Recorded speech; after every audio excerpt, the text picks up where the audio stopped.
Durante esta jornada en la Comisión de Derechos Humanos del Senado se discutirá el proyecto de ley que concede indulto general a los detenidos durante el estallido social. Una iniciativa que ha generado polémicas y críticas no solo desde el oficialismo, sino también dentro de algunos sectores de oposición. Vamos a tomar contacto con uno de los patrocinantes de esta iniciativa, el senador de Revolución Democrática, Juan Ignacio Latorre. Senador, ¿cómo está? Muy buenos días. Gracias por conversar con nosotros. Hola, buenos días. Gracias por el contacto. Senador, al leer el proyecto ahí se esgrimen una serie de argumentos, hablan, y aquí cito, de persecución por parte del Estado en un contexto social y de violaciones a los derechos humanos, de utilización de pruebas ilícitas y también de un uso abusivo de la prisión preventiva. Y es en ese último punto en que me gustaría detenerme porque ¿qué pasa ahí en el caso de delitos graves en el marco del estallido, como porte de armas, incendio, por ejemplo? ¿No le parece que ahí hay un uso razonable de la prisión preventiva? A ver, la prisión preventiva y según estándares internacionales debería tener un tiempo acotado. Se dice 6 meses suficientes para tener a alguien privado de libertad mientras se inicia la investigación y se presentan las pruebas que ameriten que esa persona está, digamos, sería responsable de algún delito grave. En muchos casos estamos hablando de prisiones preventivas de 10 meses, 1 año, y esto no solo ahora en el contexto del estallido, esta es una crítica que se viene haciendo hace mucho tiempo en Chile, particularmente con determinados grupos sociales, jóvenes, pueblo mapuche, hay críticas que se han hecho al respecto. Sin embargo, ahora con el estallido social se masificó aquello y en un contexto también de una crisis de legitimidad de la institución de Carabineros, donde muchas de estas detenciones son simplemente con partes policiales o pruebas muy poco contundentes, como ha quedado demostrado, por ejemplo, en el caso del incendio del Metro Pedreros, donde estuvo un señor Morales con su sobrino menor de edad, de 16 años, detenidos, privados de libertad, 10 meses, acusados del incendio pedrero, y finalmente fueron absueltos porque las pruebas eran absolutamente falsas. Han habido muchos casos también de montaje. Entonces, la Administración de Justicia debería tener un estándar probatorio mucho más alto, sabiendo el contexto de crisis en el que estamos. No estamos en un momento normal de nuestro país, no fue un momento normal el estallido social, las graves violaciones a los derechos humanos también por parte de agentes del Estado, donde hubo una persecución, una criminalización de la protesta social. Recordemos que el presidente Piñera le declara la guerra al pueblo de Chile y eso trae consecuencias en el fondo en violación a los derechos humanos durante varios meses. Y muchas de estas detenciones, insisto, están siendo sustentadas en pruebas muy poco contundentes, muy poco falsas, o muy falsas de alguna manera, donde terminan siendo absueltos y donde esas prisiones preventivas son muy largas, más allá de los estándares recomendados. Sí, senador, usted ponía ejemplos de casos en que se presentaron pruebas que eran falsas, pero también en todo este abanico que pretende abarcar el proyecto, también hay distintos tipos de situaciones. Entonces, en ese caso, ¿no se debiera examinar caso a caso cada uno de los procesos pendientes? A ver, a mí me han planteado muchas veces el tema del caso a caso. Yo estoy de acuerdo y si la justicia, la administración de justicia, el gobierno que se querella en muchos de estos casos, por ejemplo, por ley de seguridad interior del Estado, tuviera otra actitud justamente de poder distinguir el caso a caso, es decir, aquellas personas que efectivamente se aprovecharon del contexto de estallido social, de protesta social, de revuelta popular, para cometer delitos, para saquear centros comerciales, para incendiar y dañar la propiedad. Bueno, si esa fuese la actitud, no estaríamos en el contexto actual. El problema es que llevamos más de 1 año y esa no ha sido la actitud. Y por eso es que nosotros, cuando hablamos con la presidenta del Senado, Adriana Muñoz, y otros senadores para patrocinar esta iniciativa, fue justamente involucrarnos desde nuestras atribuciones como legisladores porque nos hemos involucrado también escuchando a las agrupaciones de familiares de los presos de la revuelta que llevan más de un año golpeando puertas y justamente buscando el caso a caso, diciendo, oye, mi hijo lleva no sé cuánto tiempo privado de libertad, además en contexto de pandemia, sin visita, etcétera, y no ha tenido ninguna respuesta, incluso para, por ejemplo, el cambio de medida cautelar, para arresto domiciliario. Sabemos que hay, por ejemplo, asesinatos graves de agentes del Estado, el caso Catrillanca u otros, en que la medida cautelar es arresto domiciliario, ¿no? Y más aún en contexto de pandemia, donde hay que evitar la sobrepoblación en las cárceles.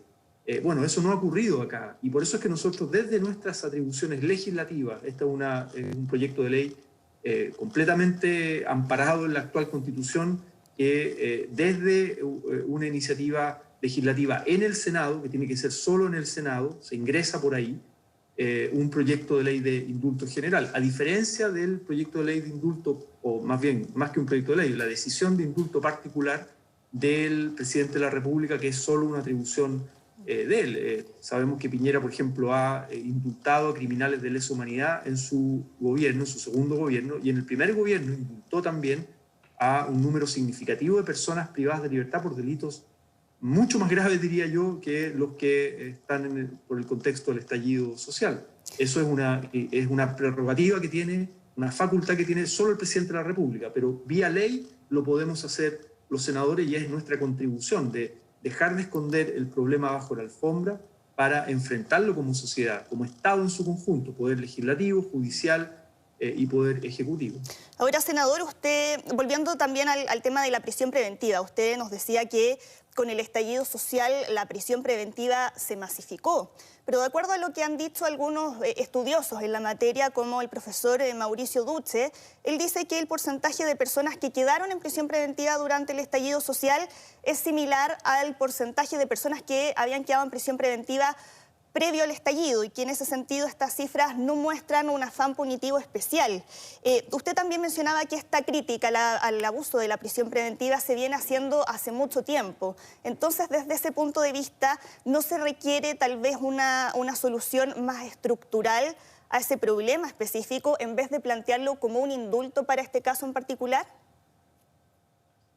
A ver, son dos cosas que están relacionadas. Yo estoy de acuerdo con un cambio estructural. Ahora eso requiere iniciativa del Ejecutivo, no una simple iniciativa legislativa, porque involucra cambios en el sistema de administración de justicia, y probablemente yo creo que muchas de estas cosas, que yo creo que de fondo hay una crítica social que se viene haciendo al sistema de justicia en Chile de desigualdad de trato, ¿no? De un sesgo de clase, porque cuando hay delitos, digamos, delincuentes, por decirlo así, o delitos cometidos por personas de clase social, pobres, vulnerables, excluidos, se les aplica todo el peso de la ley, digamos, la carga de una prisión preventiva, ¿no? Privación de libertad por varios meses o por un año, esto en muchos casos, insisto, de jóvenes, sectores populares, pueblo mapuche. Sin embargo, para delincuentes de cuello y corbata, corrupción, políticos corruptos, ahora vamos a ver la formalización de 800 funcionarios o personas vinculadas al ejército, algunos en retiro y otros activos, también por corrupción, por fraude al fisco. Vamos a ver cuántas de esas personas terminan en la cárcel. Probablemente en muchos casos sea simplemente arresto domiciliario en sus casas, y otros ni siquiera, solo pagan una multa. Estamos hablando de empresarios que, portonazos, digamos, de grandes empresarios que les pagan una multa, incluso les rebajan la multa. Entonces hay una desigualdad de trato, y probablemente toda esa discusión más estructural, más de fondo, del sesgo de clase a la hora de impartir justicia en nuestro país, tal vez debería ser una conversación del proceso constituyente. Entonces nosotros estamos simplemente con algo muy acotado. Ojo con las cifras. Las cifras, hay muy poca transparencia en las cifras. Sí, ahí también hay diferencias entre las cifras que aparecen en el proyecto y las que han dado desde la Defensoría Nacional, por ejemplo. Hay cifras que se contradicen desde entrevistas que dan algunos defensores en La Tercera, otros Ministerio Público en el Mercurio, oficiales, cifras oficiales. Nosotros hemos pedido desde la Comisión de Derechos Humanos del Senado y también desde la Cámara de Diputados, y no se han entregado. El INDH, el Instituto Nacional de Derechos Humanos, se ha quejado por esta falta de transparencia en las cifras. Hay contradicciones en las cifras oficiales, o sea, hay algo que está oculto. Hay cifras, por ejemplo, que dan cuenta de detenciones ilegales que subieron un 77% las detenciones ilegales en el contexto del estallido social respecto al año anterior. Entonces, claro, cuando usted me dice las prisiones preventivas se mantiene el porcentaje, pero de un universo mucho más amplio de detenciones y formalizaciones. Estamos hablando de formalizada. Acá una especie de pesca de arrastre, digamos. Lo mismo que la represión.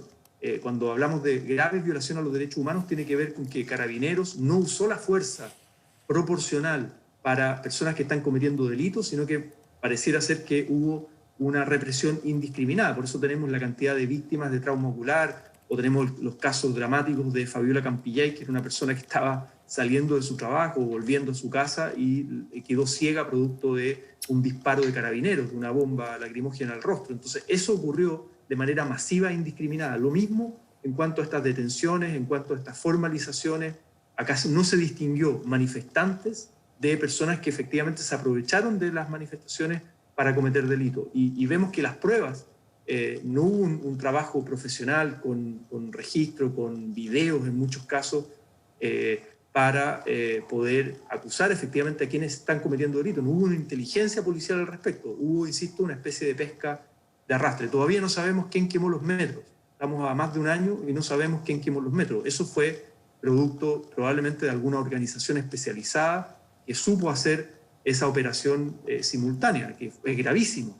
Todavía no tenemos investigación y hay investigación negligente, lo ha dicho recientemente bomberos, digamos, ha habido una investigación negligente a la hora de justamente tratar de pesquisar de quién son los responsables en la quema de los metros. Senador, sí, me gustaría también llevarlo a otro tema y recoger cuál es su impresión del último fallo del Tribunal Constitucional, que declaró inconstitucional la reforma que habían presentado diputados de oposición por el segundo retiro del 10%. Sí, yo creo que el TC cada día más pierde legitimidad. El TC se ratifica esta crítica que se hace política de que funciona como una tercera cámara legislativa. Nadie entiende cómo un proyecto de ley que fue aprobado por inmensa mayoría una primera vez fue promulgado por el actual gobierno, ¿no? Fue una reforma constitucional. Y el segundo retiro, un proyecto similar de las mismas características, el gobierno lo envía al TC.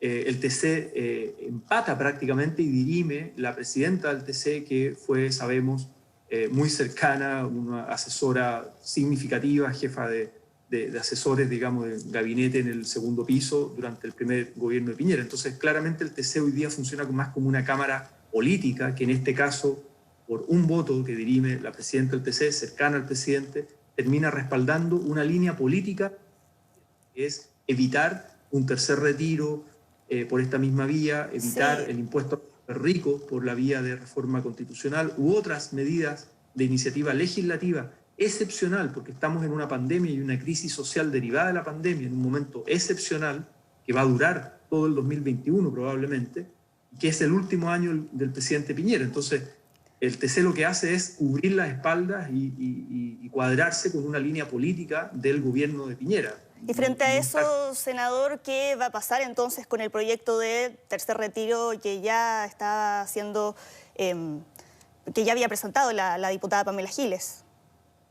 Bueno, si uno toma esta votación, seguramente ese proyecto va a ser declarado inconstitucional. La pregunta es cómo el gobierno se anticipa a ese escenario y en vez de andar en choques o en pugnas institucionales con el Congreso, usando al TC como tercera cámara, que yo creo que es una institución que va a haber que cambiar radicalmente en la nueva Constitución. Tiene que haber un control preventivo, un control de constitucionalidad de las leyes, tiene que haber, como existe en muchos países, pero no esta tercera cámara política, ¿no? Y todo este sistema de nombramientos políticos binominales, etcétera. Yo creo que eso hay que cambiarlo completamente en la nueva Constitución. Entonces, el gobierno acá debería tener un plan para el último año de apoyo a las familias, ¿no? De apoyo a las familias que lo van a seguir pasando mal, que hay incertidumbre con respecto a la crisis. Ahora retrocedemos en fase acá en la región de Valparaíso, en la metropolitana, el tema de las vacunas va a ser lento, tenemos todo un 2021 probablemente con mucha incertidumbre y mucha vulnerabilidad social derivada de la crisis y de la pandemia, y por lo tanto la pregunta es para el último año del gobierno del presidente Piñera, si se va a atrever o no a tocar, por ejemplo, las grandes fortunas con algún impuesto a los súper ricos que sea iniciativa del Ejecutivo, que no sea del Legislativo, que sea del Ejecutivo. A mí me da lo mismo, que venga con la firma de un diputado, un senador, o que venga con la firma del